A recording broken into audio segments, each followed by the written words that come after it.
Bueno, espero que estemos en live en este momento. Eh, bueno, me presento, soy Mauro Tisteche, soy investigador de CONICET y de la Universidad Nacional de La Plata. Trabajo en el Instituto de Cultura Jurídica de la Universidad Nacional de La Plata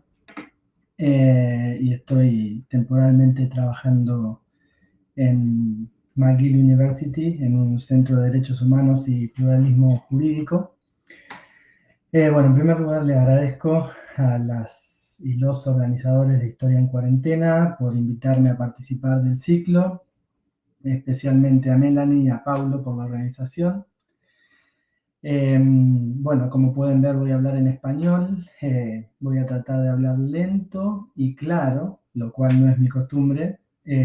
porque bueno, sé que hay mucha gente de Brasil y de otros países participando en el ciclo. Voy a tratar de ser breve, hablar unos 20 minutos, 30 minutos como máximo y desarrollar 2 o 3 ideas vinculadas al tema de la semana, que son las fake news, pero les aclaro bueno, que no soy un especialista en fake news, no vengo del campo de la comunicación, pero sí vengo del campo del derecho constitucional, así que estoy interesado e involucrado en temas conexos con la fake news, como pueden ser el derecho a la información, la libertad de expresión y el debate público en una sociedad democrática, o que se supone que es o que aspira a ser democrática. Bueno, el tema es muy complejo, tiene 1000 aristas y bueno, desde ya les adelanto que no esperen grandes respuestas reveladoras a los problemas que voy a plantear, porque no las tengo. Simplemente mi planteo va a girar alrededor de la importancia del debate público sobre problemas sociales relevantes y que a su vez tienen consecuencias políticas eh, importantes. Bien, primero quisiera decir algo respecto a las... Ups, perdón, no sé si...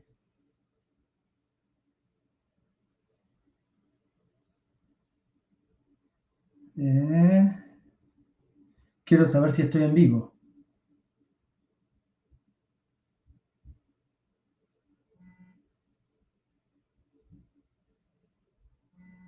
Ok, sí. Bien, decía que quisiera mencionar algunas cuestiones respecto a las fake news, porque bueno, en general nosotros creemos que las fake news son simplemente noticias falsas y no necesariamente esto es así, aunque la traducción del inglés al español de que fake news es noticia falsa, en realidad no son noticias, simplemente noticias cuya veracidad no ha sido constatada o que tienen información que no es fidedigna, sino que las fake news son más que eso, son operaciones de desinformación, ¿sí? De hecho, estaba leyendo un informe de un Instituto de Política Europea que plantea que en muchas campañas de desinformación, las informaciones que se utilizan para esas campañas pueden ser verdaderas, pueden no ser falsas, incluso provenir de fuentes confiables, ¿sí? De medios con buena reputación, etcétera, pero que sin embargo pueden ser instrumento igual de operaciones de desinformación. Y cuando decimos esto, decimos de operaciones que intentan algún objetivo deliberado, pero que está solapado, y en general lo que hacen es lo que en Argentina llamamos embarrar la cancha, que sería ensuciar la discusión, no hacer un aporte constructivo a un debate para llegar a un acuerdo, para llegar a conclusiones comunes, sino básicamente tratar de anular o de restringir ese debate y darle otro tipo de salida, otro tipo de objetivo. Un aspecto importante de la fake news o de las operaciones de desinformación es que no actúan en el vacío, y esto es importante que lo reconozcamos, porque en realidad actúan sobre una población, sobre gente con ideas ya, ¿sí? Y con sentimientos, ¿sí? Y con intereses, ¿sí? Es decir, que las funciones de la fake news en general no es convencer a alguien de algo que todavía no estaba convencido, o que en realidad estaba convencido de otra cosa, sino que sobre todo hay muchos estudios de redes que muestran que la gente en realidad consume noticias que le sirven para reafirmar sus pensamientos, y que no le importa demasiado la calidad de la noticia, incluso si son fake news, sino que toma las que le conviene para desarrollar su batalla política, el debate que esté teniendo en ese momento. Y yo creo que de alguna manera, más repetidamente o menos repetidamente, esto lo hacemos también nosotros, es decir, no siempre chequeamos mínimamente y nos tomamos el trabajo de chequear la información que compartimos.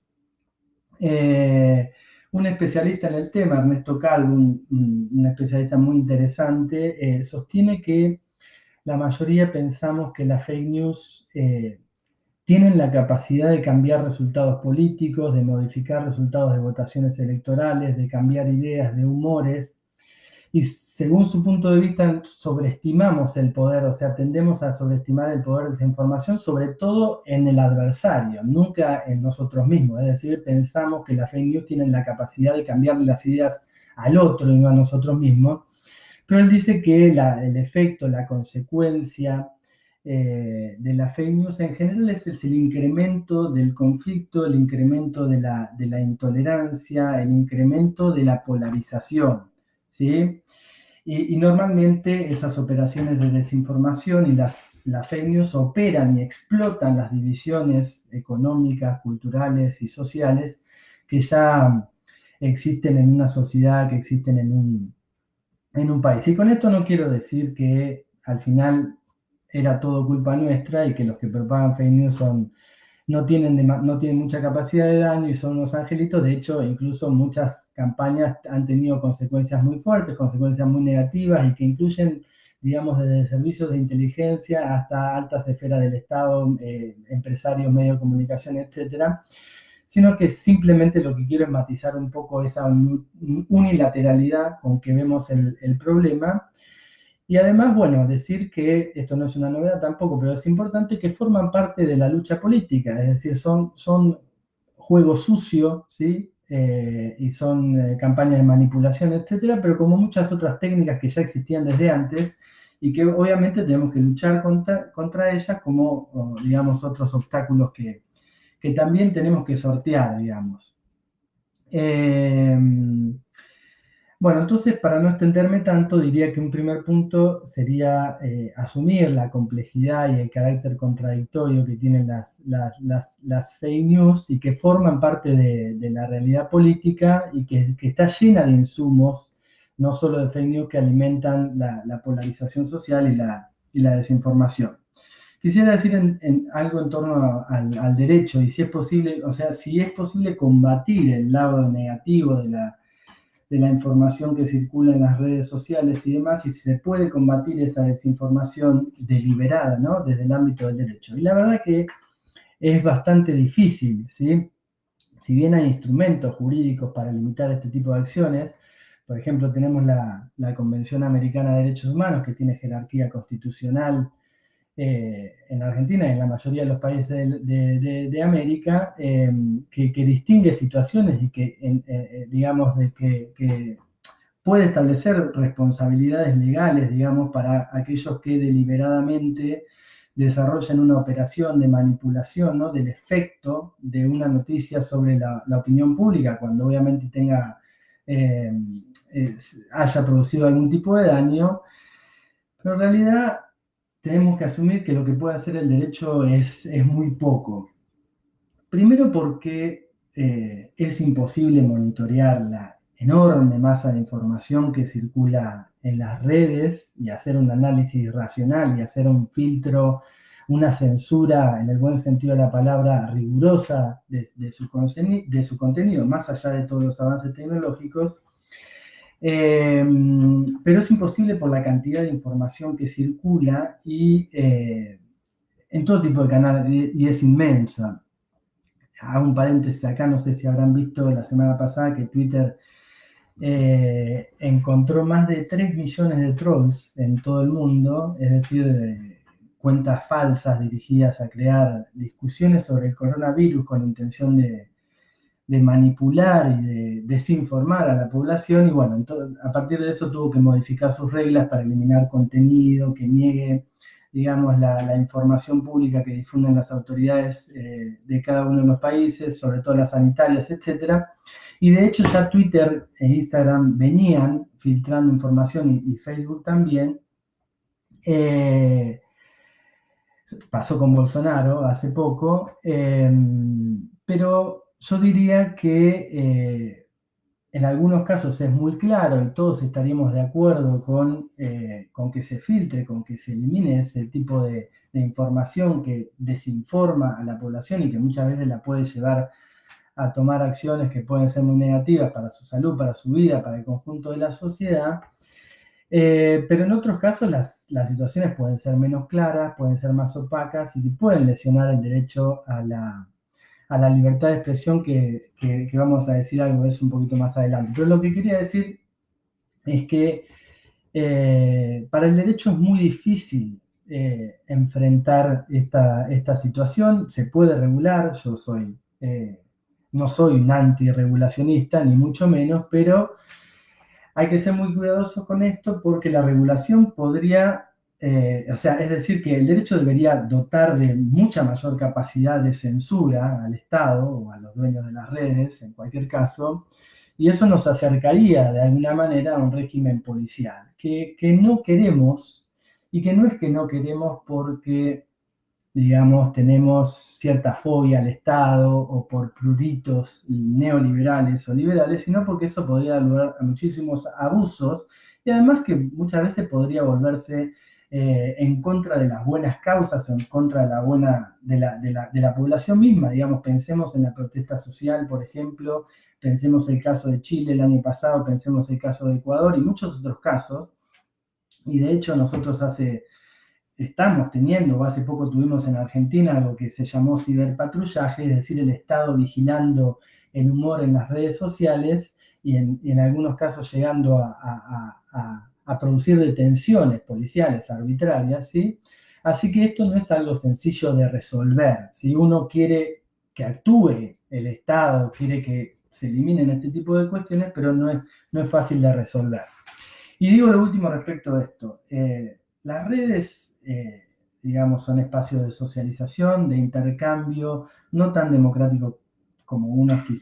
como quisiéramos, o sea, funcionan con algoritmos que van direccionando la información que consumimos y normalmente eso se va transformando en un círculo vicioso que disminuye, digamos, la pluralidad de miradas y que nos enfrenta unos a otros.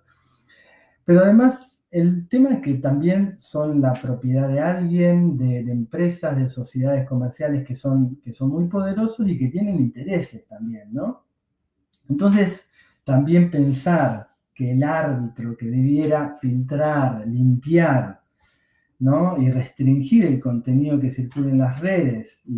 sí, eliminar el contenido sucio son sujetos privados a los que, digamos, nadie votó, a los que nadie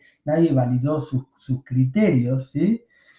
Y eso también podría plantear algunos problemas. Bien, quisiera pasar a otro punto que desde mi perspectiva también presenta muchos problemas para el debate público sobre los grandes problemas sociales que tenemos y que tiene que ver también con la libertad de expresión, que es el contenido de los medios masivos de comunicación, el contenido general y sus líneas editoriales, que también es un tema muy complejo de resolver porque, digamos, la comunicación es un bien público y genera muchas consecuencias a nivel social y al mismo tiempo, y lamentablemente, está altamente privatizada. Por ejemplo, si pensamos en la forma en que se debaten temas urgentes en los medios de comunicación, bueno, digamos, la situación es grave, digamos. Yo hace un tiempo, hace unos años, varios años, ya escribí una nota que titulé Farandulización de la política, es decir, la transformación de los programas políticos en show, en espectáculos, ¿sí? Con panelistas que promueven los gritos, el escándalo, el sensacionalismo, que digamos, o sea, por un lado es algo que no necesariamente, o sea, que puede tener sus ventajas, porque quizás antes los programas políticos tenían una audiencia muy acotada, ¿sí? Muy elitista, y quizás estos formatos más dinámicos y que son a veces más divertidos, atraen a un público que de otro modo no podrían atraer, pero yo creo que no deja de ser algo peligroso y en muchos casos muy peligroso, porque hay jerarquías en la discusión pública, en el debate público, entiendo yo, hay temas más graves que otros, o sea, una cosa es discutir la infidelidad de alguien o la ropa, el vestido de una estrella de Hollywood, y otra cosa es poner a gente que conoce poco o nada de temas muy complejos como la pobreza, como el problema carcelario, como la degradación educativa, a formar opinión, ¿sí? A educar en algún sentido a la ciudadanía, digamos. ¿Cuántas veces vemos en un debate a expertos, ¿sí? Que bien, cuando digo expertos quiero decir a gente común y corriente, pero que viene trabajando en los temas, que tiene capacidad de desarrollar una historización sobre el problema, que puede aportar datos, que puede traer propuestas constructivas, ¿sí? Son muy pocas las veces que vemos eso, y lo que vemos contrariamente son opinólogos, ¿sí? Que con suerte pueden apelar al sentido común más básico, digamos. Lo estamos viendo en este momento, que es un momento de extrema gravedad y que lamentablemente va a tener consecuencias negativas para la población y sobre todo para los sectores más vulnerables, que los medios le están dando un espacio tremendamente importante a personajes que muestran, sin prejuzgar, una carencia de formación sobre los temas que hablan y que en realidad son invitados o porque sostienen la línea del medio de comunicación o por el impacto que provocan, porque son agresivos, porque no les importa lucir su ignorancia, porque, digamos, en general sacan de las casillas, entre comillas, quiere decir, molestan a sus interlocutores, etcétera. Y esto es problemático. Ahora, después, si queda tiempo, vamos a seguir vamos a decir algo más sobre esto, pero creo que todos sabemos que es peligroso, porque así como dijimos lo anterior, es que los medios y las redes no operan en el vacío, ¿sí? Y que esto está en la sociedad también es innegable que más allá de que esto está en la sociedad y las preferencias previas y las ideas de la población, digamos que los medios forman nuestra mirada, también participan en la formación de nuestra educación, en nuestra mirada, en nuestra formación de ideas y en nuestras preferencias, ¿sí? Entonces siempre la pregunta que nos da vuelta es cuál es el huevo, digamos, qué es lo que determina qué, cuál es el huevo y cuál es la gallina, por decirlo de alguna manera. Y yo creo que, es decir, los medios son el reflejo de la sociedad o la sociedad es el reflejo de los medios. Yo creo que obviamente es un poco de cada cosa, y lo cual nos hace que el tema sea, o sea, el problema sea más difícil de resolver. O sea, creo que hay mucha gente de Brasil participando de este encuentro, y uno dice, bueno, Bolsonaro, Trump, ganan solamente porque tienen el apoyo, porque tuvieron el apoyo de grandes medios de comunicación. No, esto es evidente. En algunos casos puede que el apoyo de los medios de comunicación de ciertos candidatos sea determinante en alguna situación, pero lo que hay es también que hay una base social que defiende esas ideas que nosotros podemos considerar absurdas o que podemos considerar, sí, eh, con muy poco sustento. E incluso si vamos más lejos, también podemos observar desde una perspectiva de transformación social o anticapitalista, que los medios participan en la formación de una conciencia, yo diría, más bien conservadora, en el sentido de un no cuestionamiento, de una naturalización del statu quo,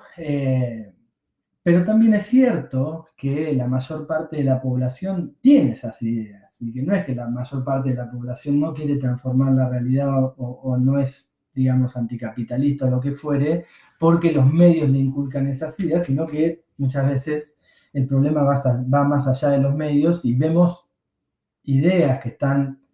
en la población, en todo caso amplificadas en los medios de comunicación. Pero quisiera decir algo respecto de la libertad de expresión y el derecho a la información. digamos que desde el origen mismo, en el derecho constitucional del siglo XIX, el derecho a la libertad de expresión estuvo muy vinculado con la posibilidad efectiva de acceder a expresar las ideas. De hecho, en Argentina, digamos, este derecho surge a partir de que la Constitución Nacional reconoce que el Estado no puede censurar las ideas previamente a que sean publicadas, o sea, el famoso publicar las ideas por la prensa sin censura previa. Lo que hace es, es propio del constitucionalismo liberal que lo que está, sobre todo lo que está preocupado es que el Estado, digamos, no interfiera en digamos, en la libertad de expresión de la población, pero sobre todo en la libertad de expresión de aquellos que tienen la capacidad de tener medios, ¿sí? Y por eso la libertad de expresión desde un primer momento, desde su origen, estuvo muy relacionada con el poder del sector privado y con el poder de las empresas y con el poder de los empresarios eh, de medios, pero no se refiere a la relación de los medios y la ciudadanía ni el derecho de los ciudadanos de a pie, de los ciudadanos comunes difundir, a difundir sus ideas. Ese derecho de los ciudadanos nunca fue estrictamente reconocido y lo que tenemos hoy, que tenemos alguna forma de derecho de los ciudadanos de a pie, como podría ser, por ejemplo, el derecho a réplica, el derecho de respuesta, tampoco tiene el alcance que tiene la libertad de expresión, que tienen los propietarios de medios de comunicación. Y también en general es cierto que tampoco es muy utilizado, ni puede ser muy utilizado por los ciudadanos de a pie, sino que incluso ese derecho de réplica pensado para la población es muchas veces utilizado por gente que tiene cierto capital, cierto poder, sea económico eh, o cultural. Así que desde su origen mismo la libertad de expresión está vinculada a la propiedad de los medios y a la libertad de empresas, sobre todo cuando hablamos de medios de comunicación, y yo creo que acá reside uno de los grandes problemas, porque los medios son empresas privadas y por lo tanto tienen un conjunto de prerrogativas y de defensas que se vinculan a la propiedad privada, que a su vez es un derecho muy protegido en el derecho constitucional, en las constituciones de todos los países o la inmensa mayoría eh, de los países, pero al mismo tiempo esa propiedad privada, esas empresas no producen cualquier bien, producen un bien que es muy delicado, es decir, no producen zapatos, ¿sí? O un otro, o cualquier otro bien de consumo no tan delicado como es la información, como es la educación, como es la formación de la ciudadanía. O sea que la libertad de expresión y la libertad de empresa, en todo caso, en muchas situaciones puede chocar con el derecho a la información. Muchas veces se lo presenta como que van de la mano y no necesariamente es así. Entonces, de nuevo, uno se tienta a decir que el Estado debiera ser mucho más agresivo,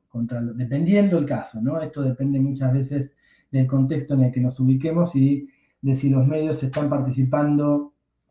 en una posición que es más afín a la nuestra o menos afín a la nuestra, en general es menos afín a la nuestra. Pero como dijimos anteriormente, no es tan fácil y tampoco es tan, digamos, puede llegar a ser peligroso en este orden de cosas colocar al Estado como restringiendo o siendo más agresivo con los medios de comunicación, más allá de los peligros y de los problemas que nos traen los medios de comunicación. Primero porque históricamente se ha considerado que los medios fortalecen el sistema democrático, la democracia, son el cuarto poder, ¿no? Porque pueden hacer de contrapoder, por decirlo de alguna manera, al poder del Estado, pueden investigar, pueden denunciar la corrupción, y entonces se supone que para que puedan hacer eso y para que se garantice el sistema democrático necesitan de un máximo de libertad de expresión, pero como todos sabemos eso también puede tener consecuencias negativas, como dijimos, sobre nuestro derecho a la información, sobre nuestro derecho a la educación. Y segundo, porque en muchos casos el Estado, digamos, tampoco es garantía de nada. Y nuevamente en esto influye mucho el contexto y los contextos. Yo diría que, por ejemplo, en este contexto, una parte del progresismo o la izquierda en Argentina estaría de acuerdo con limitar la capacidad de los medios, porque normalmente están en un lugar que no nos gusta, en un lugar de la arena política, de la polarización, de la grieta que no nos gusta, mientras que, por ejemplo, en Brasil, perdón, según entiendo, los medios presentan cierta oposición, si se quiere, a la locura de Bolsonaro, con lo cual el progresismo no apoyaría en este momento eh, una, una limitación de la acción de los medios, por ejemplo, por parte de Bolsonaro. Todo lo contrario, trataríamos de limitar lo más posible el poder de Bolsonaro. Así que, volviendo, digamos, al punto de los grandes problemas sociales y ya tratando de ir terminando, yo creo que en el fondo el mayor límite que tenemos es que el debate público, como, como otras aristas de la sociedad, el debate público sobre los problemas sociales, no suele estar guiado, ¿sí?, por el afán, ¿sí?, o no suele tener el objetivo de querer realmente y de manera lo más urgente posible resolver esos problemas, sino que están guiados, ¿sí?, o motivados por otros patrones que pueden ser directamente económicos para los medios, para los propietarios de redes, que pueden ser con el rating o indirectamente por la defensa de intereses que esos medios representan, y muchas veces también por intereses, ¿sí?, políticos que no necesariamente se condicen con los intereses de la mayoría de la población o con los intereses de los sectores que están viviendo los problemas que queremos eh, resolver. Y creo que esto también se debe a la falta de democracia, pero no solamente en los medios de comunicación, sino en general en la sociedad. Es decir, nosotros podemos pasar años hablando y discutiendo sobre el problema de la pobreza o discutiendo sobre la población, sobre la situación carcelaria en este momento, pero nosotros no estamos pasando hambre y nosotros no estamos en prisión, ¿sí? Con lo cual, esto no quiere decir que porque no estemos pasando hambre no podamos discutir sobre la pobreza, lo hacemos todo el tiempo, pero nosotros no tenemos el apuro, y entonces lo que suele ocurrir es que un periodista, un grupo de periodistas, medio de comunicación, que jamás pisaron una cárcel, que jamás tuvieron nada que ver con el problema de la pobreza, que no conocen un dirigente de movimiento social, son los que tienen la palabra autorizada en los medios de comunicación para hablar sobre la problemática carcelaria, sobre la problemática de la pobreza o incluso sobre otras problemáticas como el problema medioambiental, etc. Y creo que a esto, al problema de la línea de los medios de comunicación y a lo que motoriza, si se quiere, el debate público, hay que agregar el problema de la polarización, ¿sí?, que tiene mucho que ver con el tema de la fake news. Bueno, todos sabemos que hoy, lamentablemente o no, digamos, eso lo juzga cada uno, el debate público está muy dominado por estrategias que muchos muchos teóricos relacionan con el populismo en un sentido discursivo, esta idea de la construcción de un adversario, la construcción del otro, que es el representante de todo mal, que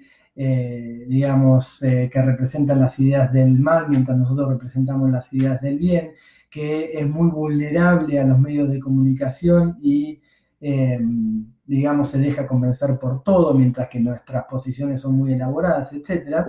Y eso, los que están del otro lado lo ven, obviamente, de la manera opuesta, ¿sí? Bueno, no me quiero extender mucho porque ya me queda poco tiempo, pero yo creo que si bien muchas veces la polarización puede ser eficaz e incluso hasta puede ser necesaria en un contexto eh, determinado, ¿sí? Yo creo que a largo plazo es dañina y sobre todo cuando es una polarización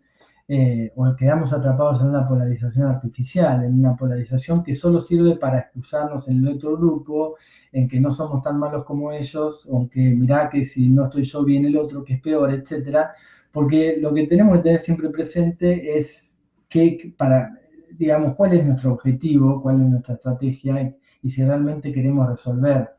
estos problemas que son motivo de debates. Digamos, queremos resolver el problema medioambiental, queremos resolver la desigualdad social, la desigualdad política, económica, queremos resolver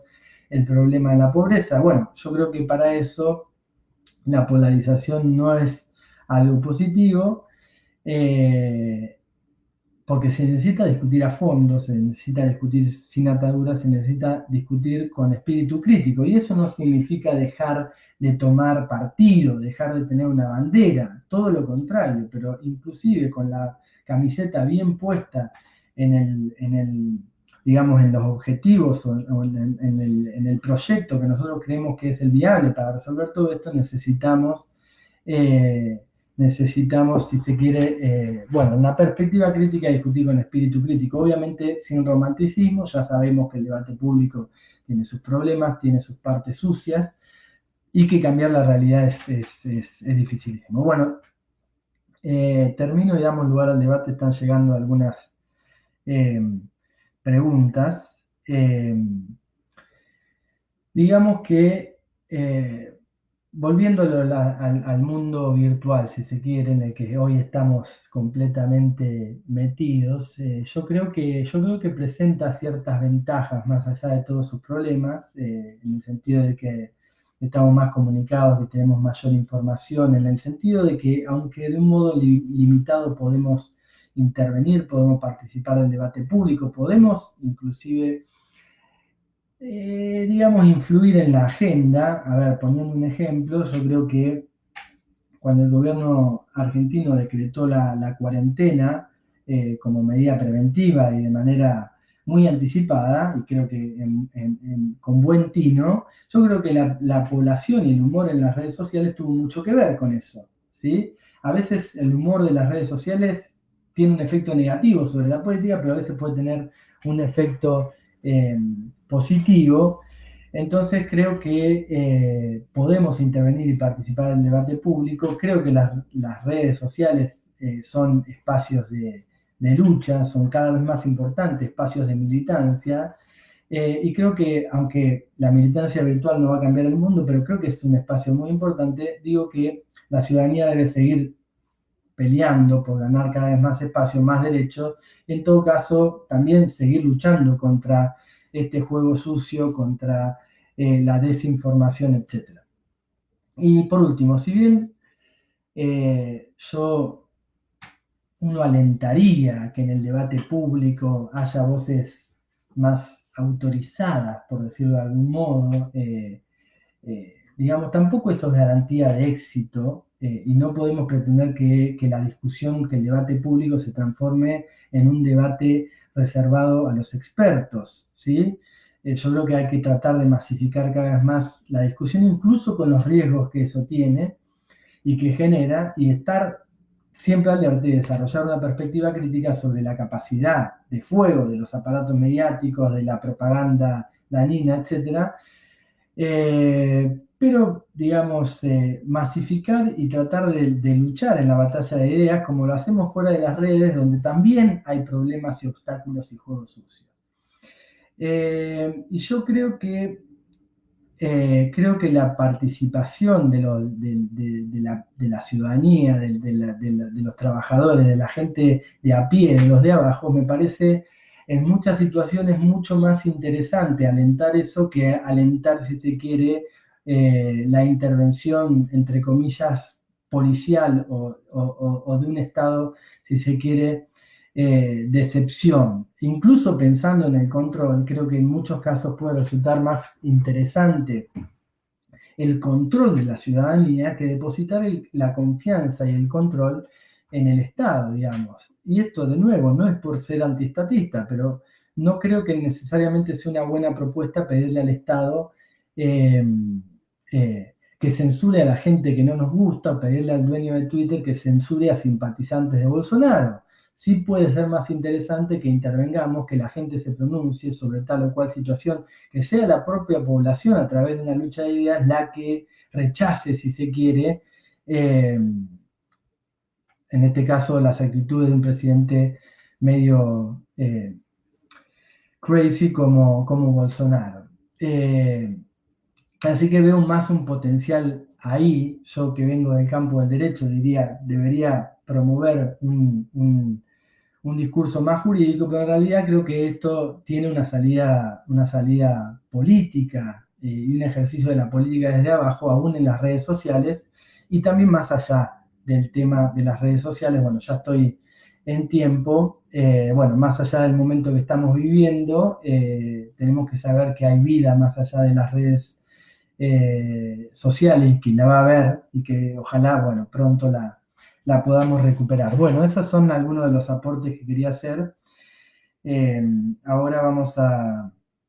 ver las preguntas. Bueno, llegaron algunas preguntas. La primera pregunta es si no se puede luchar fuertemente contra las fake news en las redes sociales con el derecho, para también evitar los abusos de la censura, ¿cuáles serían los caminos para hacerlo? Bueno, esto se requieren especialistas, digamos. Hay gente como Ernesto Calvo, gente en Argentina, estoy hablando, gente como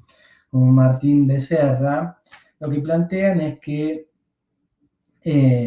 digamos, eso depende de qué se trata, digamos, de si se trata de una campaña masiva de troll, de si se trata de una campaña hacia o contra grupos o contra personas en particular. Por un lado, digamos, dependiendo de la situación se puede, repito que no soy un experto, pero uno puede decidir entre seguir una discusión con un troll o con una persona que solo busca ensuciar una discusión o simplemente cancelarla. Y tenemos derecho también a cancelar una discusión, ¿sí? Porque eso además aumenta la visibilidad de los trolls y demás. Responsabilizar a las plataformas utilizando opciones de bloqueo, de reportar las cuentas. Hace poco me pasó de manera un poco colateral, pero viví una situación bastante particular. Fue la primera vez, me pareció algo muy, muy loco. Pero lo cierto es que una de las cosas que podemos hacer es no alimentar trolls, no alimentar fake news, tratar de generar espacios de información sana, como dicen algunos especialistas, es decir, tratar de consumir y tratar de difundir información que sea sana, pero no solamente en el sentido de que sea veraz, sino que sea información constructiva, si se quiere, para el debate, y no que sea información simplemente para la polarización, ¿sí? Porque cuando uno le dice al otro a través de una noticia o lo que sea, que es un estúpido, que no entiende nada, es evidente que el otro no va a tener una actitud, digamos, receptiva, si se quiere, sino que va a tener una actitud de repeler una estrategia de ese tipo. Y no estoy diciendo además, o sea, por si no se entendió, no estoy diciendo que el derecho no tenga ningún papel. Yo lo que estoy diciendo es que tenemos que tratar de limitar nuestras expectativas en el derecho y tratar de buscar estrategias que tengan más que ver con la participación política nuestra, ¿sí? Bien, en segundo lugar, otra pregunta. ¿Se tiene cuantificaciones alrededor de las falsas informaciones en un sentido político partidario? ¿Se sabe si son noticias falsas articuladas con grupos de derecha o de izquierda? Bueno, solo para referirme al caso argentino, que es el que conozco de manera relativamente amateur, por decirlo de alguna manera, porque no soy especialista ni en redes, ni en medios, ni vengo de la comunicación, pero sí sabemos que ha habido campaña. Por ejemplo, un caso muy conocido fue el de Santiago Maldonado, un chico que según la perspectiva de los organismos de derechos humanos, de los grupos de izquierda progresistas, fue asesinado por las fuerzas del Estado, en lo que supuestamente, según la visión oficial de ese entonces, en el año, ya me olvidé si es 2017 o 2018, pero fue durante el gobierno de Macri, hace 2 o 3 años. en una suerte de enfrentamiento, como lo mencionó el gobierno, y el gobierno dijo que se ahogó. Bueno, ahí hubo una campaña muy fuerte de trolls, inclusive que vino del gobierno y de organismos de inteligencia, para desacreditar la lucha de la familia de esta persona y la lucha de los organismos de derechos humanos buscando el esclarecimiento del hecho. Otro caso fue el caso del fiscal Nisman, que fue utilizado también como mediáticamente para, de alguna manera, para debilitar al gobierno de ese entonces. Y el problema que lo que ocurre con este tipo de situaciones es que lo peor que pasa es que al final se transforma nuevamente en una discusión de polarizada entre uno que dice fuiste vos y el otro que dice no fui yo. Y finalmente el problema es que las cosas quedan impunes, que eso es lo peor que puede pasar en una situación así, cuando hay un asesinato de un militante social o de un funcionario. Entonces, lo que nosotros tendemos a pensar es que muchas veces las campañas de trolls y de fake news vienen vienen de grupos de derecha y vienen sí, de centros de poder, por decirlo de alguna manera, pero yo no podría decirlo si es más propio de la derecha que de la izquierda, porque también es cierto que esto uno lo ve desde su punto de vista. El problema que tenemos es que la polarización a veces no nos permite ver, o que nosotros mismos reproducimos ese tipo de actitudes, ese tipo de prácticas, o que muchas veces lo que nosotros vemos en el otro, como fake news, como campañas, etcétera, muchas veces no tiene esa intención. Bien, otra pregunta. En Brasil el WhatsApp tuvo mucha importancia en las elecciones presidenciales. ¿Esta red social tiene tanta influencia en Argentina? Yo creo que, bueno, WhatsApp tiene mucha influencia en Argentina en el sentido de que es un canal muy utilizado por la población, pero por ejemplo, en esto también hay especialistas que estudian este tipo de temas y el WhatsApp, por ejemplo, es otro tipo, es un canal distinto que, por ejemplo, Twitter, Facebook o un medio de comunicación donde nosotros no necesariamente tenemos confianza en nuestro interlocutor, es decir, en quien envía el mensaje en este caso. En cambio, en el WhatsApp normalmente lo recibimos de gente de confianza o en todo caso de grupos de Facebook que nosotros, digamos, por lo menos ya tenemos una posición tomada o cierta información sobre el tipo de mensajes, el tipo de información que circula por ahí. Entonces, diría que en principio por esta característica, sería más difícil desarrollar campañas de fake news, campañas de desinformación por vía de WhatsApp que por vías de Facebook o de Twitter, donde desconocemos, si se quiere, a nuestros interlocutores. Pero además, creo que WhatsApp acaba de tomar una medida que es que el forward, digamos, el recompartir una noticia, información que nos llega, se limita cada vez más y ahora solamente lo podemos hacer a un solo destinatario y no antes creo que era ilimitado o a 5 o a más de 5 destinatarios, con lo cual eso también limita un poco la viralización, si se quiere, la amplificación de noticias tóxicas, de noticias falsas, etc. Bien. Otra pregunta. ¿Cómo podemos hablar de fake news en la educación con los jóvenes en frente a este paisaje de descrédito de la ciencia y la polarización?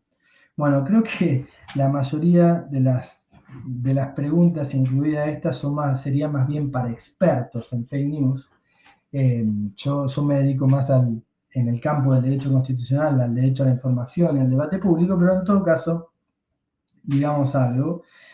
Yo no diría que la ciencia hay un descrédito respecto de la ciencia, un descrédito generalizado. Lo que sí hay alrededor de la ciencia es mucha noticia basura, mucha desinformación, etcétera, pero no diría que la ciencia en sí misma está desacreditada. Obviamente que puede haber cierto descrédito, pero en términos generales yo diría que la población tiene una cierta confianza en la ciencia. Creo que esto está está siendo relativamente demostrado en el caso argentino, más allá de las diferencias que uno pueda tener con el gobierno argentino, en el sentido de que de alguna manera le ha otorgado un rol a los expertos y a los científicos en la comunicación sobre las políticas y el diseño de las políticas relativas a la situación del coronavirus, preventivas y demás, y creo que eso está bien visto por la población en este momento, y creo que hay determinadas estrategias que se pueden desarrollar para generar mayor confianza en la sociedad, y creo que nosotros también como usuarios, como participantes, así tengamos un rol muy diminuto, muy pequeño, en la formación de agenda, en el debate público, etcétera, también tenemos un rol importante en el sentido de cómo manipulamos, en el buen sentido de la palabra, de cómo utilizamos la información científica, ¿sí? Y cómo nos movemos en un mar o en un campo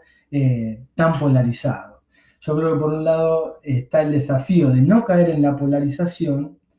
y al mismo tiempo no autocensurarnos y no censurar al otro siempre con el latiguillo de la polarización. Dicho de otra manera, tenemos derecho a reconocer que una política de tal gobierno está bien hecha, aunque no adscribamos a ese gobierno, y eso no nos coloca necesariamente en el campo del gobierno por reconocer que una política está bien, y lo contrario, tenemos derecho a criticar una política del gobierno, aunque adscribamos a ese gobierno, y también tenemos derecho a criticar una política de un determinado gobierno, aunque no adscribamos a ese gobierno y tampoco adscribamos a lo que sería la oposición oficial, si se quiere, o la posición más fuerte que tiene el gobierno de turno. Creo que la pregunta respecto de la juventud debería ser más bien consultada primero con especialistas en medios y también con especialistas en educación, pero me parece que también, así como se produce mucha basura, también se produce muy buen contenido para utilizar en el aula, en la educación primaria, secundaria y también en la universidad. Y información confiable con la cual se puede trabajar. Es decir, estamos en un momento de muchísima cantidad de producción de información. Estamos de acuerdo que mucha de esa información es muy mala, pero también hay mucha información que es muy buena. A veces nosotros pensamos en este momento desde un punto de vista siempre, o sea, unilateralmente negativo, como bueno, estamos llenos de basura, de fake news, de medios de comunicación con una línea que no nos gusta, etcétera. Pero si miramos el pasado, no es que en el pasado era todo democrático, no existía el juego sucio, todos podíamos participar, todos opinábamos, etcétera, etcétera, sino que eran espacios muy restringidos también. Entonces, creo que el juego se ha abierto con sus pros y con sus contras, pero me parece que hay muchos pros para aprovechar. Otra pregunta de Carlos en este caso. ¿Crees que deberían regularse por ley los bulos y fake news? ¿Qué piensas de la posición de Mark Zuckerberg cuando le acusaron de no hacer nada para combatir este fenómeno que había llevado a la ultraderecha al poder? Bueno, en primer lugar, creo que sí, que se puede regular por ley la desinformación, etcétera, sobre todo cuando puede tener consecuencias que son muy negativas, y de hecho, como dije anteriormente, la Convención Americana y muchas resoluciones, tanto de la Comisión Interamericana como de organismos de la Unión Europea o inclusive de Naciones Unidas, y también en el ámbito interno, establecen diferenciaciones y se pueden establecer ciertas sanciones, ¿sí? a la propagación de noticias falsas, etcétera, pero yo diría que, primero que desde el punto de vista jurisprudencial, por lo menos en Argentina, y acá no me quiero poner en el campo digamos, de la dogmática jurídica, pero no es tan fácil de sancionar y de perseguir hasta el final a gente o a grupos que participan de este tipo de prácticas. ¿sí? En Argentina tenemos lo que se llama la aplicación de la doctrina de la real malicia, y otra doctrina que se llama Campillay, y bueno, y otro tipo de precedentes de la justicia, digamos, de lo que dice la justicia respecto a este tema, que realmente dificultan, ¿sí?, la posibilidad de sancionar este tipo de operaciones, este tipo de actividades, porque, como dije anteriormente, hay mucho celo en la defensa de la libertad de expresión, ¿sí? De hecho, bueno, como ustedes saben, hace poco se discutía en España y en Argentina también hubo algunas discusiones, aunque no llegó a tanto el debate, respecto de penalizar, me estoy yendo un poco del tema, pero respecto a penalizar, por ejemplo, la negación del franquismo en España o a la negación de la dictadura militar en Argentina. Realmente es un tema muy complejo limitar y castigar inclusive el pensamiento, digamos, o la mirada, o las ideas que tenga la gente sobre determinados temas, porque en muchos casos podemos estar de acuerdo, o sea, quiero decir, en contra de las ideas que se están penalizando, como por ejemplo negar el franquismo. Es más, esas ideas nos pueden parecer completamente repugnantes, ¿sí? Y alejadas completamente de nuestra cosmovisión, pero de ahí a penalizarlas, ¿sí?, a otorgarle el poder del Estado para decir qué ideas merecen una penalización, es algo bastante complicado, ¿sí? Y nuevamente, repito lo que dije hoy, uno puede penalizar o perseguir, si se quiere, con el poder del Estado a alguien que difundió, que realizó una operación de desinformación, pero ni el Estado, ni inclusive estos, por lo menos con la tecnología que hay hasta el momento, este tipo de las redes no pueden limitar, eh, digamos, no tienen la capacidad de realizar ese filtro entre qué es información sana y qué es operación de desinformación. Y lo que podría llegar a pasar es que en tren de querer filtrar, de querer limitar y de sacar la información tóxica, también se exceda en esa práctica, en esa prerrogativa, y lo que haya es mucha censura, ¿sí? Y de hecho, gente que viene del campo del progresismo y que es especialista en estos temas está en contra también de colocar en el poder del Estado o en el poder de estas empresas eh, eh, esta capacidad de limitar el contenido de los medios de comunicación. Repito que me parece que, sin ser un experto en el tema, me parece que algo de esto, o sea, la mitigación o la limitación de este tipo de prácticas se podría desarrollar de una manera, a partir de la propia de ejercicio de la política por parte de la población en las redes sociales. Sabemos que esto no es fácil, sabemos que es muy difícil, digamos, detener la contaminación de la información y demás, pero me parece que es mucho más interesante que sean los propios participantes, o inclusive, por ejemplo, en Brasil creo que se organizaron los jornalistas, o sea, los periodistas, respecto al tema de las noticias, etcétera. También Reporteros Sin Fronteras, frente a los estados que estaban limitando la libertad de expresión y en algún sentido los contenidos críticos. eh, Me parece algo más interesante que colocar todo en leyes que no tienen la flexibilidad, además, de, digamos, de distinguir tanto y que pueden ser utilizadas para bien o para algo en lo que nosotros podríamos estar de acuerdo, digamos, un fin para el cual nosotros podríamos estar de acuerdo, pero también para fines en los cuales podríamos estar completamente en desacuerdo y además, inclusive podría ser negativo para movimientos sociales, para la protesta social, etc. Otra pregunta. Yo quería preguntar, dice alguien acá, Iria, por las diferencias y coincidencias que observa usted entre las campañas de desprestigio que utilizan ahora los grupos y partidos políticos de extrema derecha sobre los partidos de izquierda y sobre movimientos a favor de los derechos humanos, feminismos, colectivo LGTB, etc., y las que utilizaban antes de la existencia de las redes sociales y de Internet. Bien, es difícil esto. Primero cuento una anécdota, ya estamos medio en tiempo y vamos a ir terminando, pero antes de responder la pregunta cuento una anécdota. Estaba viendo que, eh, digamos, un dirigente de izquierda ruso, digamos, en la década del 20 o en la década del 30, vi un post en Facebook el otro día que contaba esto, que había jugado una apuesta con otros colegas, y su apuesta era que iba a tener la capacidad de inyectar en distintos medios de comunicación de ese entonces, hace 100 años,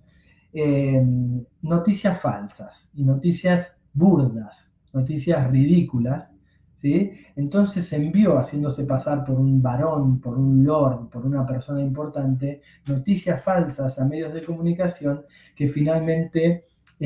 las publicaron. Así, entonces es una forma de contar cómo la izquierda también ha participado de la formación de fake news. No, pero hablando en serio y volviendo a la pregunta, yo creo que por un lado, algo que tenemos que decir es que no siempre la militancia y el activismo de derecha, o inclusive una militancia política que podríamos considerar fascista, racista, homofóbica, etcétera, es juego sucio, entre comillas, en el sentido de promover fake news, ataques, etcétera, etcétera. Muchas veces no es más que la difusión del contenido, de las ideas de esos grupos, ¿sí? Eh, Cuando alguien dice feminazis a las compañeras del movimiento feminista, a las activistas feministas, etcétera, no necesariamente eso es juego sucio, eso es lo que expresa, esas son las ideas que tiene ese tipo de gente. Yo creo que en algunas situaciones incluso que manifiesten abiertamente sus ideas, a veces incluso me parece más honesto, por decirlo de alguna manera, y a veces inclusive me parece más provechoso para nosotros, porque inclusive no tenemos tanto trabajo en demostrar, si se quiere, que piensan de esa manera, que piensan que una activista por el derecho al aborto es una nazi, ¿sí? A veces es más peligroso la gente que solapa sus ideas y, digamos, detrás de una linda cara, de una cara simpática, etcétera, esconde el mismo tipo de ideas fascistas, reaccionarias o de extrema derecha o como le querramos, llamar. Realmente no, obviamente que es, el tipo de campañas son distintas que en el pasado, porque en el pasado no existían este tipo de dispositivos, no existían tanto los medios de comunicación, y ni obviamente no existían las redes sociales, con lo cual había menos posibilidades para irradiar, para viralizar, si se quiere, este tipo de campañas sucias, pero obviamente que existían, y de hecho, hoy en día, podemos encontrar que determinados sectores políticos, grupos políticos, utilizan el mismo lenguaje y a veces las mismas estrategias discursivas, si se quiere, que se utilizaban en el pasado, para referirse a la izquierda. Hoy a la mañana en Argentina se difundió algo que vino de una senadora, si mal no recuerdo, de una congresista en Argentina, que hablaba, bueno, de que el país, de que el país va hacia ser Cuba, Venezuela, etcétera, etcétera, sin ningún tipo de soporte, y es algo que esto también se ha vivido en el pasado. Creo que los medios cambiaron, pero lo que yo quise decir desde el principio es, obviamente que somos conscientes de que este tipo de prácticas vienen mayormente de determinados grupos, ¿no? Normalmente grupos que sentimos ajenos a nosotros y a nosotras, pero es algo que no es nuevo. Los métodos pueden ser distintos, pero el juego sucio en la política, la posibilidad de desacreditar eh, bueno, a referentes políticos, a periodistas, etcétera, no es nuevo. Y independientemente de que muchas veces se hagan desde un lugar, desde un determinado lugar, supongamos desde un lugar de derecha, por decirlo de alguna manera, eso no significa que no se haga del otro lado, que no lo hagamos nosotros mismos o que no se haga desde otros sectores que también muchas veces pueden ser víctimas de esos ataques. Bien, a ver si me queda algo más respecto de esto. Última pregunta. Hay más, pero decimos la última porque teníamos el límite de 1 hora y ya estamos pasados. ¿Será que no podemos ver la propagación de las falsas noticias como un desafío para las ciencias sociales, humanas y el derecho para no esforzar a pensar mejor nuestros argumentos y practicarlos para enfrentar el absurdo como con método científico y pedagogía? Pues esta propagación representa de cierta manera una derrota. Bien, bueno, es una pregunta muy sofisticada. Yo creo que a veces sí, que a veces la impotencia para responder a este tipo de ataques expresa cierta incapacidad de nuestra parte. Y a veces tenemos que aceptar también que no hay más remedio que ignorar muchas veces este tipo de prácticas. A mí me pasó, les conté hace un rato en mi intervención, que tuve por primera vez en mi vida, no soy una persona importante, pero tuve en Twitter una suerte de un pequeño ataque de un grupo de gente a partir de una discusión con una persona. Intenté los 2 primeros intercambios con la persona, tratar de tener una conversación más o menos amigable con la persona. Me seguía agrediendo, un conjunto de personas se involucraron en la discusión para decir cualquier tipo de tonterías, sin ningún tipo de pretensión constructiva, ni mucho menos. Me fui. Y a veces, por más que uno crea que tiene los argumentos científicos, el método para debatir, etcétera, a veces no tiene sentido. Y tenemos derecho a no participar en una discusión. Pero creo que la pregunta apunta, apunta a algo más interesante. Y yo creo que sí, que este escenario de propagación de noticias falsas, este escenario de fake news, también nos motiva a nosotros a ser más rigurosos en nuestro trabajo, a ser más rigurosos en la información que compartimos, en la información que producimos nosotros mismos, y a tener cierta capacidad de originalidad, digamos, de innovación, si se quiere, en nuestro discurso. Y yo, digamos, para esta charla, leyendo un poco, vi que ya hay un montón de gente trabajando en estos temas, gente que intenta comunicar sobre estos problemas de una manera accesible, de una manera que pueda dialogar inclusive con los sectores victimarios, por decirlo de alguna manera, es decir, con los grupos agresores, por decirlo de alguna manera. Digamos, approaches, digamos, como acercamientos al problema que no ven al otro como el victimario total, el enemigo total, y a nosotros como una pobre víctima que no tenemos, digamos, que no tenemos ningún tipo de responsabilidad en la construcción de esta polarización, en la construcción de la grieta, y que básicamente lo único que hacemos es defendernos, ¿sí?, de los que la construyen. Y esto creo que no es así, que nosotros participamos también y que muchas veces nosotros utilizamos lenguajes, y yo en este sentido también hablo por mí mismo, utilizamos lenguajes y formas y pedagogías de acercarnos al otro que son completamente,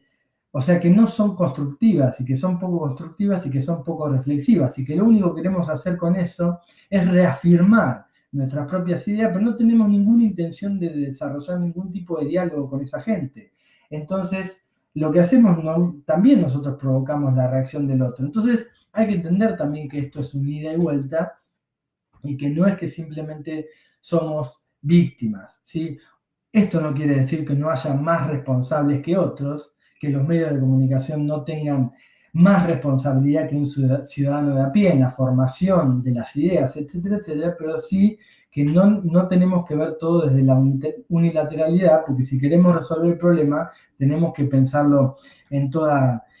su complejidad.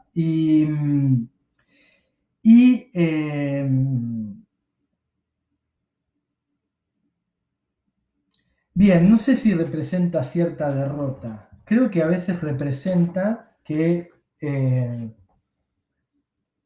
otros grupos con los cuales no compartimos ideales y que, vamos a ponerlo en términos claros para terminar y no hacerlo tan largo, que la derecha a veces gana y a veces gana con ideas, no siempre gana con juego sucio. Y eso tenemos que reconocerlo porque si nosotros pensamos que la derecha gana solamente por juego sucio y que no hay una base social, inclusive legítima en algún sentido, y que no necesariamente es una caricatura, como nosotros muchas veces lo entendemos, dicho de otra manera, no es que necesariamente todos los votantes de Bolsonaro, de Trump o de Macri son el fiel reflejo de esos dirigentes, etcétera, sino que pueden tener inclusive hasta ideas razonables para tomar las posiciones políticas que toman. Si no entendemos la complejidad del asunto, no vamos a poder transformarlo, porque simplemente nos vamos a quedar, bueno, esta gente no entiende, esta gente simplemente es víctima de fake news, le lavan la cabeza a los medios de comunicación. Si a un votante macrista, a un votante Bolsonaro, uno le dice que él votó y que tomó la decisión que tomó de votar a Bolsonaro porque le lavaron la cabeza a los medios de comunicación, no vamos a encontrar receptividad en ese sujeto porque lo estamos tratando como un tonto, ¿sí? Entonces, no necesariamente expresan derrotas nuestras. Además, los que somos de izquierda y las que somos de izquierda estamos acostumbrados a tener derrotas en la batalla de ideas, aunque pensemos que tenemos razón. Pero a veces sí implican batallas que son ganadas por quienes creemos que no tiene razón o porque creemos digamos, que obtuvieron los triunfos que obtienen en el terreno de la política en parte gracias al juego sucio, ¿sí? Bueno, se nos acabó el tiempo. Les agradezco muchísimo a todos y a todas por haber participado. Espero que haya servido de algo y espero que nos encontremos próximamente. Y les agradezco de nuevo al grupo de Historia en Cuarentena por esta invitación. Muchísimas gracias.